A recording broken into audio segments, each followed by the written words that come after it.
ഇതിൻ്റെ രചനയും ഡയറക്ഷനും ദൈവമാണ്. ആരാണ് ദൈവം? സിനിമയിലല്ലേ? സിനിമയിൽ ദൈവമായിട്ട് ഞാനല്ലേ? അല്ലേ? ഇതൊക്കെ പ്രജകളാണ്. അല്ല, ദൈവത്തിന് പ്രജകൾ ഉണ്ടോ? ദൈവത്തിന് പ്രജകളുണ്ട്.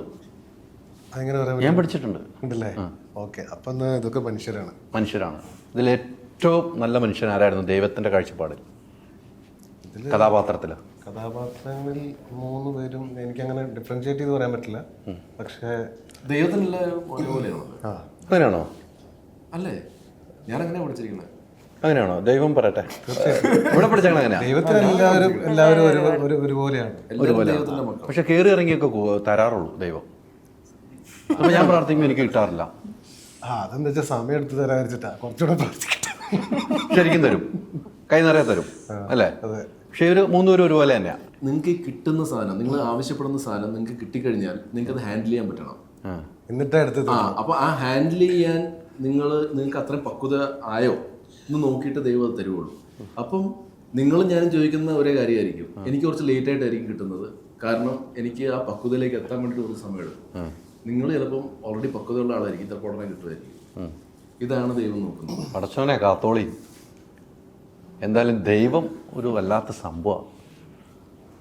ഇങ്ങനെ ഒരു സിനിമയും വലിയ സംഭവമായിരിക്കും എന്നെനിക്ക് തോന്നുന്നു. ഇനി പ്രേക്ഷകരാണ് തീരുമാനിക്കേണ്ടത്. ഈ കഥ കേട്ട് കഴിഞ്ഞപ്പോൾ നമ്മൾ അഭിനയിക്കുന്ന ഒരു ദൈവമായിട്ടാണല്ലേ? ദൈവം എല്ലാവരും ആരാധിക്കുന്നുണ്ട്, പല പേരിലാണല്ലേ? ഞാൻ അള്ളാഹു എന്ന് വിളിക്കും, മറ്റൊരു ദൈവം എന്ന് വിളിക്കും, അങ്ങനെ പല പേരിലാണ് വിളിക്കുന്നത്. എന്തുകൊണ്ടാണ് ഈ സബ്ജക്റ്റ് കേട്ടപ്പോൾ ഞാൻ ദൈവമായിട്ട് അഭിനയിക്കാം? നിങ്ങളുടെ അടുത്ത് വന്നത് ദൈവമായിട്ട് അഭിനയിക്കാൻ തന്നെയാണ്. അത് എനിക്ക് പറ്റുമെന്ന് തോന്നാനുള്ള കാരണം എന്താണ്? ഒന്നാമത് ദൈവത്തിനെ കുറിച്ച് എനിക്ക് ബേസിക്കായിട്ടൊന്നും ദൈവത്തിനെ ഞാൻ കണ്ടിട്ടില്ല, ഒന്നുമില്ല. പിന്നെ ഡയറക്ടറിനും റൈറ്ററിനും അതിനകത്തുള്ളൊരു കഥാപാത്രത്തിനെ അവർ ചിന്തിക്കുമ്പോൾ, അല്ലെങ്കിൽ അതിനൊരു മനസ്സിൽ ഒന്ന് വരയ്ക്കുമ്പോൾ, അതിനകത്ത് എൻ്റെ മുഖം കൊണ്ടുവന്ന് വെക്കുമ്പോൾ അതിനകത്ത് ഫിറ്റ് ആവുന്നുണ്ടോ എന്ന് ഞാനൊരു ചോദ്യം ചോദിച്ചിട്ടുണ്ടായിരുന്നു. അപ്പോൾ അവർക്കത് കറക്റ്റാണ്. അപ്പോൾ അവർക്കത് സ്യൂട്ടബിൾ ആണെന്ന് തോന്നുമ്പോൾ പിന്നെ ഞാനത് ചെയ്യാൻ തീരുമാനിക്കും. പിന്നെ എനിക്കാണെങ്കിൽ ഞാൻ ജീവിതത്തിൽ ഇത്രയും വർഷത്തെ എൻ്റെ എക്സ്പീരിയൻസിൽ ഞാൻ ഇങ്ങനൊരു എന്താ പറയുക, ഇങ്ങനൊരു ഫാൻറ്റസി സിനിമ ഞാൻ ചെയ്തിട്ടില്ല, പ്രത്യേകിച്ച് ദൈവമായിട്ടുള്ളൊരു സംഭവം. പിന്നെ ഈ കഥയും ടോട്ടലി എക്സൈറ്റിംഗ് ആണ്. ദൈവം ഭൂമിയിലോട്ട് ഇറങ്ങി വരുന്നതിനുള്ള കാരണങ്ങളുണ്ട്. ഇവിടെ ഒരു ടോട്ടൽ ഓപ്പറേഷൻസ് ചെയ്യുന്നതിൽ അതും രസകരമായിട്ടുള്ള കുറേ കാര്യങ്ങളാണ്. അപ്പോൾ അതൊക്കെ ചെയ്യുകയും കൺവിൻസ് ചെയ്യാൻ പറ്റുമെന്നുള്ളൊരു കോൺഫിഡൻസ് എനിക്കുണ്ടായി. അതിലാണ് ഞാനിത് തിരഞ്ഞെടുത്തത്. പക്ഷെ അവർക്ക് സ്ക്രിപ്റ്റ് റൈറ്ററിനും ഡയറക്ടറിനും ഈ മുഖം വരാനുള്ള കാരണം എന്താണെന്ന് പിന്നീട് ആലോചിച്ചോ? സിനിമ അഭിനയിച്ചു കഴിഞ്ഞപ്പം പിന്നെ ഒന്ന് ആലോചിക്കണമല്ലോ. അഭിനയിച്ചു കഴിഞ്ഞപ്പോഴും ഈ മുഖം എന്താണ് അവർക്ക് തെളിഞ്ഞു വന്നതെന്ന്. അവർ രാവിലെ മുതൽ പറഞ്ഞുകൊണ്ടിരുന്നത് പിന്നെ ചിരിയൊക്കെ നല്ലതാണ്, മീശയും വെച്ചപ്പോൾ നല്ല ഭംഗിയുണ്ടായിരുന്നു. പിന്നെ ശബ്ദം സജുവായി പറഞ്ഞു, ശബ്ദം സ്യൂട്ടബിൾ ആവുന്നുണ്ടെന്ന് പറഞ്ഞു. പിന്നെ ഔറ അങ്ങനത്തെ ഒരു സംഭവം, ഈ കോസ്റ്റ്യൂം എല്ലാം ഇട്ട് വന്നപ്പോഴേക്കും അതും എല്ലാം പെർഫെക്റ്റായി വന്നിട്ടുണ്ടായിരുന്നു പറഞ്ഞു. എല്ലാം കൊണ്ട് ഈ ദൈവമാണ്. മനുഷ്യ എന്താണ് ചോദിച്ചത് ദൈവത്തിൻ്റെ അടുത്ത്? നമ്മൾ ഇപ്പം നമ്മുടെ എല്ലാവരുടെയും ആവശ്യങ്ങളുണ്ടല്ലോ, ആഗ്രഹങ്ങളുണ്ട്. നമ്മൾ ബുദ്ധിമുട്ടുകളിലാണ് അല്ലേ? നിങ്ങൾക്കുള്ള ബുദ്ധിമുട്ടായിരിക്കില്ല എനിക്കുള്ള ബുദ്ധിമുട്ട്. പക്ഷെ ബുദ്ധിമുട്ട് രണ്ടുപേർക്കും ഉണ്ട്, പ്രശ്നങ്ങൾ നമ്മുടെ രണ്ടുപേരുടെ ജീവിതത്തിലുണ്ട്. അപ്പം ആ പ്രശ്നങ്ങളുടെ ഒരു ഞാൻ ആക്ച്വലി വിളിച്ചിട്ട് വരുന്നതല്ല, ഒരു പ്രത്യേക സാഹചര്യത്തിൽ ഞാനൊരു പ്രവൃത്തി അതിൽ ദൈവത്തിന് ഈഗോ അടിക്കുന്നതാണ്. കേൾക്കുമ്പോൾ നിങ്ങൾക്ക് ഒരു തമാശയായിട്ട് ഫീൽ ചെയ്യാം, ദൈവത്തിന് ഈഗോ അടിക്കുന്നു പറയാം. പക്ഷെ അത് സിംപ്ലിഫൈ ചെയ്തെന്ന് പറഞ്ഞതേ ഉള്ളൂ. എന്നാൽ പിന്നെ ഇവൻ്റെ മുമ്പ് ഞാൻ പ്രതീക്ഷപ്പെട്ടിട്ട് ഒന്ന് കാണിച്ചു കൊടുക്കാം. അത് ഞാൻ ദൈവത്തിൻ്റെ ഒക്കെ മുമ്പിലേക്ക് പ്രത്യക്ഷപ്പെട്ട് കാണിക്കുന്നതെന്ന് ഞാൻ പറയുന്നില്ല.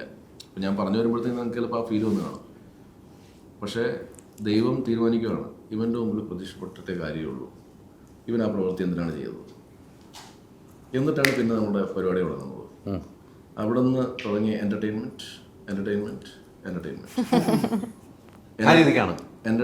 എൻ്റർടൈൻമെൻറ്റിൻ്റെ കൂടെ നമ്മൾ നല്ല മെസ്സേജസും കൊടുക്കുന്നൊരു സിനിമയാണ്. അതാണ് written and directed by God. എന്നെ ആ സിനിമയിലേക്ക് അട്രാക്റ്റ് ചെയ്തത് ഈ ഘടകങ്ങളാണ്. അല്ല, ഇപ്പോൾ പറഞ്ഞു വെച്ചാൽ ഒരു കാര്യം എനിക്ക് മനസ്സിലായത്, ദൈവം ഈഗോയുടെ കാര്യം പറഞ്ഞല്ലോ. മനുഷ്യർക്ക് എല്ലാവർക്കും ഈഗോ ഉണ്ട്. ഇത് ഭൂമിയിൽ നമ്മൾ പല പ്രാവശ്യം ദൈവത്തിനോട് വിളിച്ച് നമ്മൾ ചോദിക്കും, ദൈവമേ ലോട്ടറി പോലും എടുക്കാതെ ദൈവമേ നാളെ എനിക്ക് ലോട്ടറി അടിക്കുന്നത് പ്രാർത്ഥന. ലോട്ടറി എടുക്കാറില്ല അതിപ്പോൾ. ലോട്ടറി എടുക്കുന്ന നമ്മുടെ സ്വപ്നമാണല്ലോ, ദൈവമേ നാളെ ലോട്ടറി എനിക്കായില്ല, ലോട്ടറി എടുത്തിട്ടില്ല എന്ന് പറഞ്ഞാൽ നമ്മൾ പ്രാർത്ഥിക്കുന്ന ഒത്തിരി പേരുണ്ട്. ദൈവത്തിനോടാണ് നമ്മളെല്ലാം ചോദിക്കേണ്ടത്.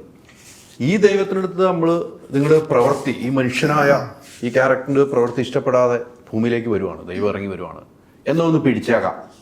ആ ഒരു പിടുത്തം ഈ പറഞ്ഞ പോലെ എൻ്റർടൈൻമെൻ്റ് ആയിട്ട് വരുന്നുണ്ട്. അവിടെ കുറച്ച് സെൻറ്റി ഉണ്ടാവും, ഇതിൻ്റെ ഫാമിലി സബ്ജക്റ്റ് ഉണ്ടാവും.